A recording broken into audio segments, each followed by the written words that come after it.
Psychedelics are super illegal. Even with all the recent media buzz, MDMA, known as Molly or ecstasy, and psilocybin, the active ingredient in magic mushrooms, are Schedule I drugs, which by definition means they are highly addictive and have no medical value. Now, if you could all kindly look under your seats, what you'll find is just a pinch. Okay, no, I'm just kidding. Not today. Today, I talk about a mental health problem that is just so big, it's hard to wrap our heads around. 8 million people in the US have post-traumatic stress disorder. 15 million suffer from alcoholism. 300 million people globally face depression. 300 million people is all the people in Canada times 8. 8 Canadas, and every single person is sick and is hurting. Can't sleep at night, can't hold a job, have lost their autonomy, their ability to connect with people. They're contemplating suicide. They have tried again and again to heal and have failed. And it's not their fault. What we have available for treatment today is just not getting the job done. Therapy alone has definitely helped some, but dropout rates are high and most people maintain their diagnosis. Antidepressants come with a whole host of trade-offs.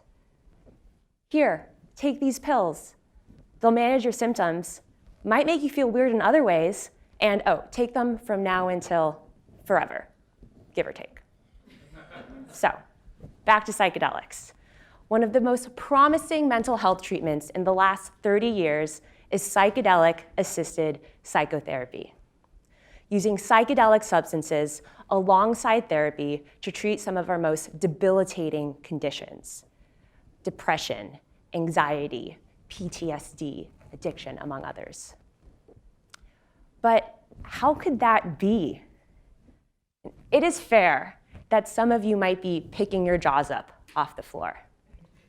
Others might know the potential of these substances from personal experience. And others here I know are experts, who you yourselves could give your own compelling talks on the safety and efficacy research of psychedelic-assisted psychotherapy. With that in mind, here's what I'll share as one of the 300 million who has suffered from depression. MDMA and psilocybin are safe. An important note here is that psychedelic-assisted psychotherapy is delivered in a controlled, supervised, safe setting, with preparatory sessions before, reflection sessions after, and during the drug-assisted experience.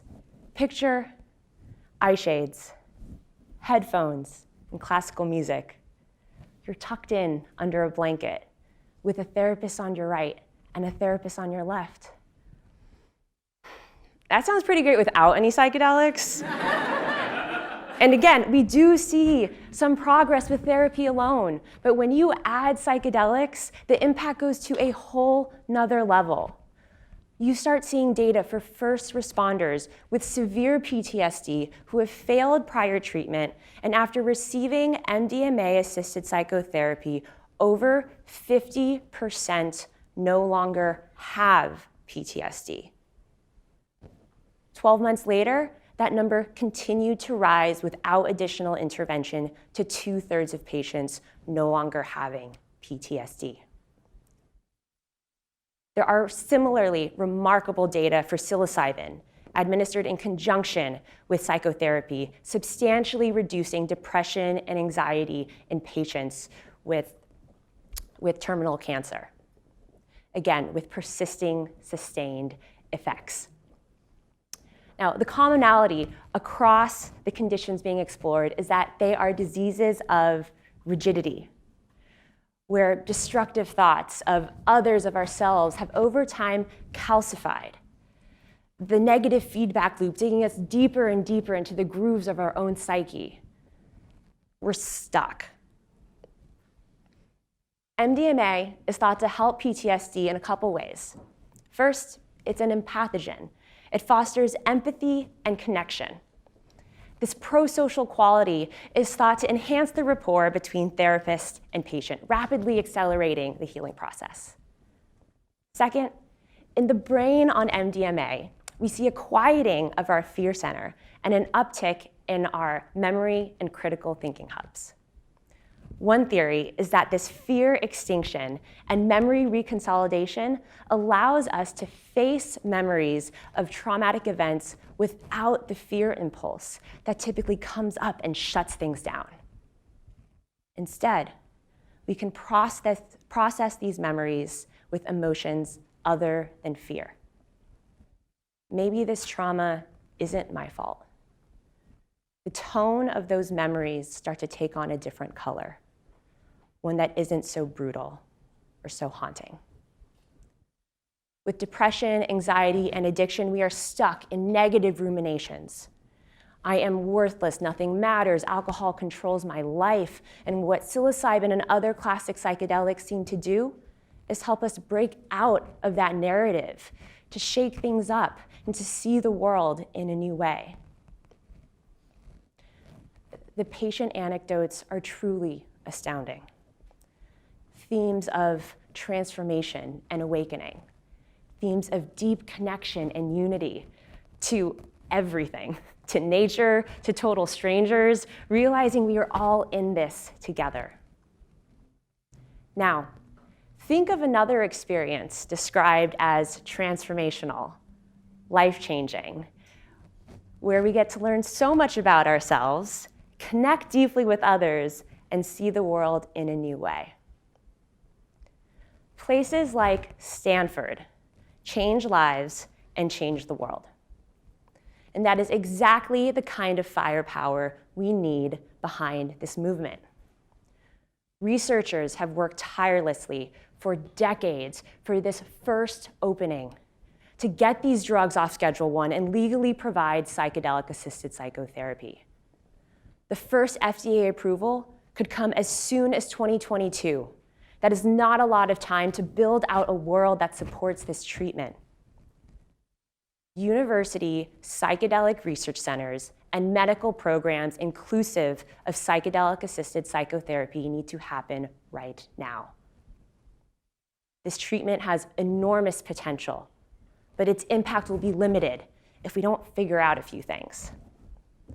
First, therapist training. Anyone who has tried to find a therapist lately knows it can be daunting. I thought recruiting was just for summer internships. I did not know that to find a therapist, I would also need to reach into the depths of my Rolodex, ask for referrals, all in hopes of finding the right culture fit, just to be turned away repeatedly. There simply aren't enough. Universities have the infrastructure to scale this much-needed skill set. The campus, the educators, and most importantly, the vibrant commitment to world-class, cutting-edge treatment. Second, diversity championing. It is a good thing that universities care deeply about creating inclusive environments because they have huge sway in terms of shaping our future leaders. Who gets educated? Who gets a shot? Who gets the platform? Universities can bring together communities of researchers, students, patients who mirror the makeup of all those impacted by the conditions this treatment can heal. A critical step towards equitable treatment access. And lastly, reducing stigma. The Imperial College of London and Johns Hopkins University have already established psychedelic research centers. What if Stanford also had a psychedelic research center? Harvard, UCSF, think about what that would do to shape public outlook, to open people up to the possibility of another treatment option. We have made good progress moving past the stigma of talking about mental health problems. now it's time to start overcoming the stigma of talking about mental health solutions.